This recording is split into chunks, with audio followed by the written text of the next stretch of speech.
नाजरीन, आज हमारे साथ इकबाल का एक ऐसा उभरता हुआ नौजवान मौजूद है जिसका नाम है अनसब बंगिश। इस मेरे भाई ने कम उम्री के अंदर ही लोगों की भलाई का बेड़ा उठाने का अज़्म किया। ये वो मेरे भाई है जिसके पास खुद कुछ नहीं था और आज मेरे रब ने इस मेरे भाई को बेसहारों कमज़ोरों का सहारा बनने का मौका दिया।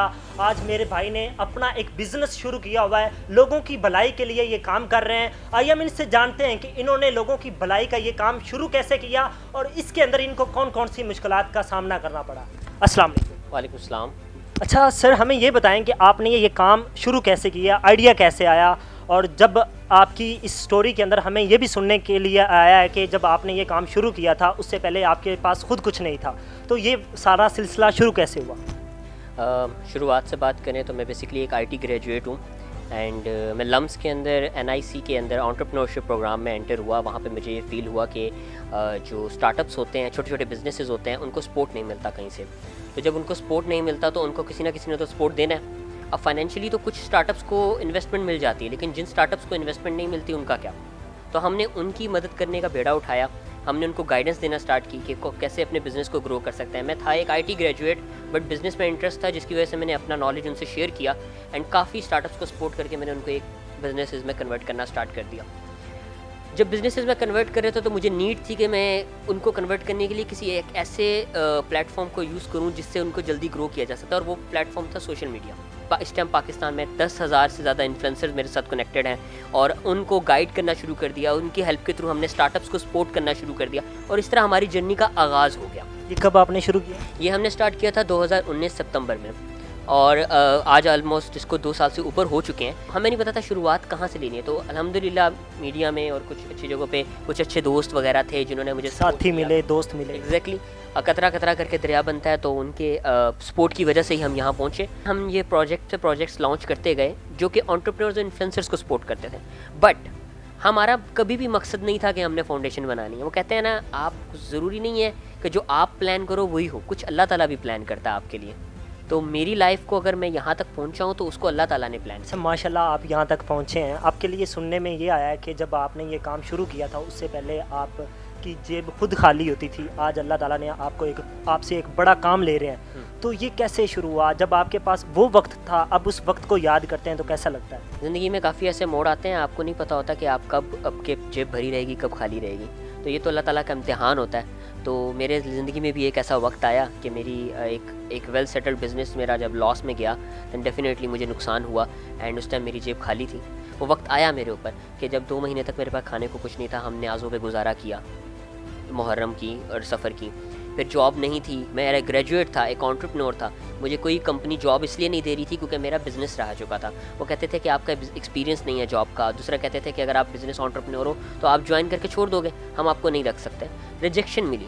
फिर आखिरकार मजबूरन मुझे छोटी जगह पे जॉब करनी पड़ी, एक दाल चावल वाले के पास जाके वेटर की जॉब करनी पड़ी। बट बात वही है ना, अल्लाह को वो मंजूर नहीं था, अल्लाह को कुछ और मंजूर था।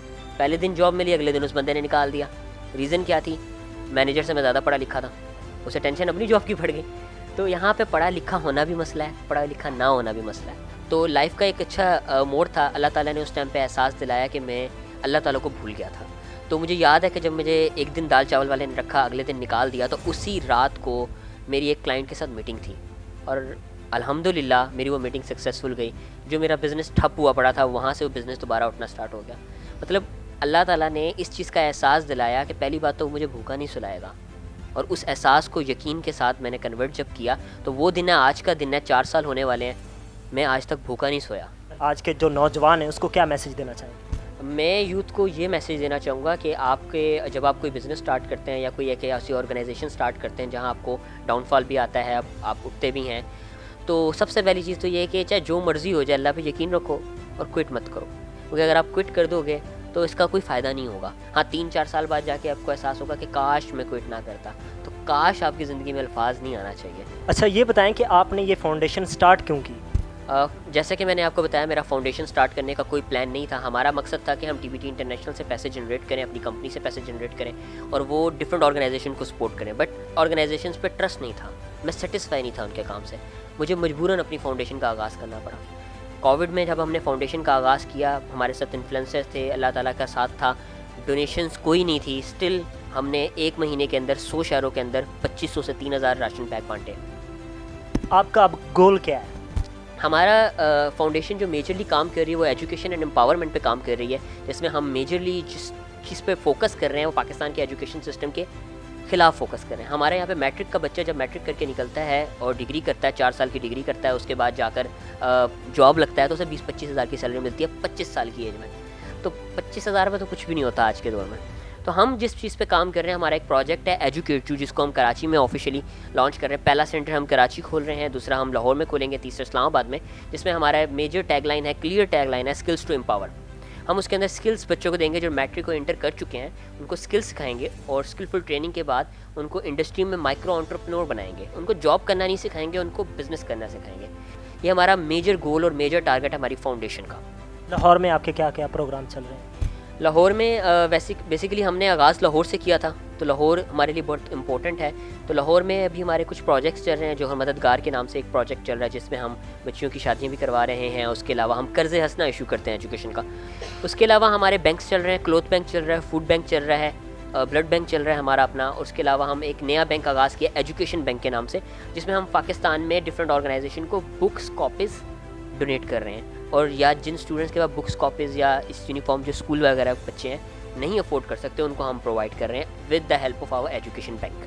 लेकिन अभी जो मेजर प्रोजेक्ट है जिसमें हमारा लॉन्ग रन फोकस है वो एजुकेट यू है। इसका पहला आगाज़ इंशाल्लाह दिसंबर में हम कराची में स्टेप रख देंगे और जनवरी-फरवरी में हम इंशाल्लाह लाहौर में अपना पहला स्टेप रख देंगे, जिसके लिए हमें बेसिकली आवाम के सपोर्ट की ज़रूरत है। सुनने में आया है कि बहुत सारे लोग NGOs के जो मालिक होते हैं वो पैसे खा जाते हैं, चैरिटीज़ वाले पैसे खा जाते हैं, तो आप इसके बारे में क्या कहेंगे? नो डाउट फंड्स काफ़ी बड़ी-बड़ी ऑर्गेनाइजेशंस को मैं बड़ी-बड़ी ऑर्गेनाइजेशन के नाम नहीं लेना चाहूँगा। काफ़ी ऑर्गेनाइजेशन अच्छा काम भी कर रही हैं, मैं हर ऑर्गेनाइजेशन को गंदा नहीं कहूँगा, लेकिन काफ़ी ऐसे हैं जो ऐसा गलत काम कर रहे हैं जिसकी वजह से मैं डिससेटिस्फाई हुआ ना। मैंने अपनी ऑर्गेनाइजेशन बनाई, मुझे क्या ज़रूरत थी, मैं भी तो उनको डोनेट कर सकता था। तो मेरे ख्याल से ये एक बहुत बड़ा नुकसान है। और अगेन बात मैं वही बोलूँगा जो मैं हमेशा हर जगह बोलता हूँ, जो पैसे हैं ना वो हमारे पास अमानत है। अगर हम ये बोलें पैसा हमारा है तो हम गलत बोलेंगे। तो इस तरह जो मैं कमा रहा हूँ वो भी अमानत है, जो लोग मुझे दे रहे हैं वो भी अमानत है, और मैं अमानत में ख़यानत नहीं कर सकता। स्क्रीन पे आपको इनका नंबर दिखाई दे रहा होगा, ज़रूर मुखय्यर हज़रात इनके साथ रब्ता करें और भलाई के इस काम के अंदर, इस कार खैर के अंदर ज़रूर हिस्सा डालें।